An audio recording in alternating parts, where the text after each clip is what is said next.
안녕하십니까? 호아피입니다. 오늘 이 자리에서 여러분께 전투가 아닌 전쟁에서 승리하는 방법에 대해 말씀드리고자 합니다.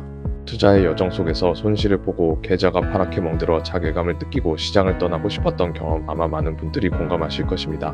하지만 진정한 투자자는 단 한 번의 전투 패배로 전체 전쟁을 포기하지 않습니다. 평생에 걸친 자산 증식이라는 큰 그림, 이 전쟁에서 승리하기 위한 전략을 지금부터 함께 살펴보겠습니다. 많은 투자자분들이 자주 하는 착각이 있습니다. 역시 나는 주식하면 안 되는 사람인가봐 와 같은 생각이죠. 몇 달치 월급이 순식간에 사라지고 손절 버튼을 누른 뒤 파랗게 변한 계좌를 보며 증권사 앱을 삭제하고 시장을 떠나는 익숙한 장면들입니다. 하지만 이는 결정적인 착각에서 비롯됩니다. 개별 종목에서의 손실은 단지 하나의 전투에서 패배한 것일 뿐입니다. 우리의 궁극적인 목표는 개별 전투에서 100% 승리하는 것이 아니라 평생에 걸쳐 자산을 증식시키는 이 큰 전쟁에서 이기는 것입니다. 전투에서 지는 것과 전쟁에서 지는 것은 명확히 다릅니다. 전투는 특정 종목에서의 손실, 즉 한 번의 손절이나 단기적인 계좌 변동을 의미합니다. 이러한 개별 전투에서의 패배는 투자 과정에서 피할 수 없으며 사실 피해서도 안 되는 부분입니다. 반면 전쟁은 포트폴리오 전체의 우상향, 즉 평생에 걸친 자산의 성장을 뜻하며 이것이 바로 우리가 진정으로 이루고자 하는 목표입니다. 워런 버핏과 같은 세계 최고의 투자자조차 수많은 개별 종목에서 손실을 보았습니다. 그는 전투에서는 패배했지만 궁극적으로는 전쟁에서 승리하여 자산을 크게 불릴 수 있었습니다. 첫 번째 원칙은 손절은 실패가 아니라 전술적 후퇴라는 점을 이해하는 것입니다. 내 소중한 자산이 줄어드는 고통은 분명 뼈아프지만 손실을 인정하고 받아들이는 것은 투자자의 숙명과 똑같습니다. 한번 크게 손실을 보았다고 해서 나는 주식과 맞지 않는다며 시장에서 도망치는 것은 가장 어리석은 선택이 될 수 있습니다. 중요한 것은 왜 졌는지 냉정하게 분석하는 것입니다. 남들이 좋다고 하는 테마주를 무작정 따라 샀던 것인지 아니면 기업의 펀더멘털은 견고한데 단순히 시장 전체가 일시적으로 무너진 것인지 철저히 판단해야 합니다. 비싼 수업료를 치렀다면 반드시 그 안에서 새로운 전략을 도출하고 오답 노트를 작성해야 합니다. 이렇게 전략을 수정하고 다시 전장에 복귀하는 것, 이것이 바로 진정한 후퇴이며 포기가 아닌 더 나은 승리를 위한 준비임을 명심하시기 바랍니다. 두 번째 원칙은 무조건 버티는 것도 무조건 파는 것도 정답이 아니라는 것입니다.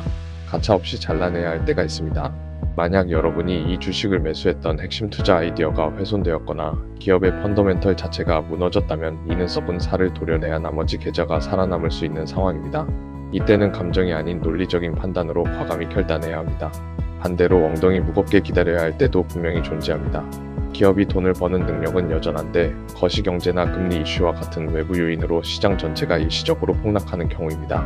이때는 공포를 이겨내고 기다리거나 오히려 저렴한 가격에 더 매수할 수 있는 용기와 지식이 필요합니다.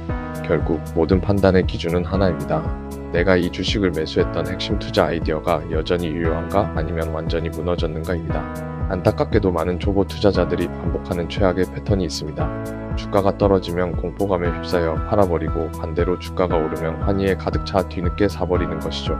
이러한 행동은 항상 고점에 매수하고 저점에 매도하는 결과로 이어지게 됩니다. 여러분의 계좌는 이러한 감정적인 매매로 인해 계속해서 뒷걸음질 칠 수밖에 없습니다. 세 번째 원칙은 전쟁의 승패는 포트폴리오의 우상향이 결정한다는 것입니다.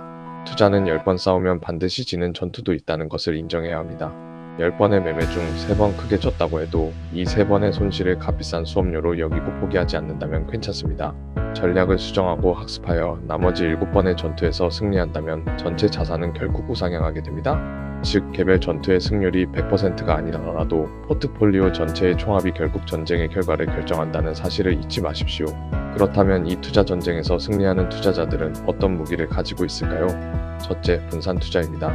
한 종목의 모든 것을 거는 순간 단 한 번의 전투 패배가 전체 전쟁의 패배로 이어질 수 있습니다.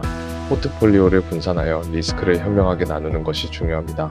둘째, 끊임없는 공부입니다. 시장의 흐름과 기업의 가치를 읽는 공부를 멈추지 마십시오. 지식이 쌓일수록 감정이 아닌 논리적인 근거를 바탕으로 더 나은 투자 결정을 내릴 수 있게 됩니다. 마지막으로 나만의 원칙을 세우는 것입니다.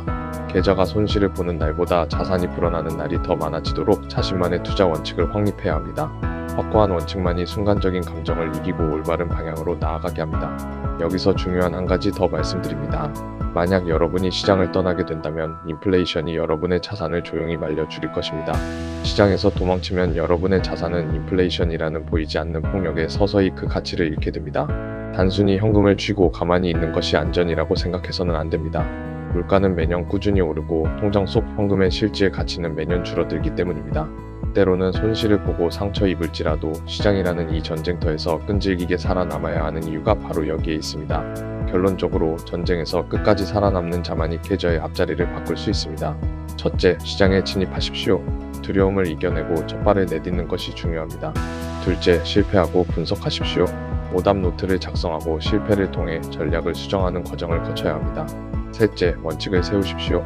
감정이 아닌 명확한 기준으로 매매하며 자신만의 투자 철학을 만드십시오.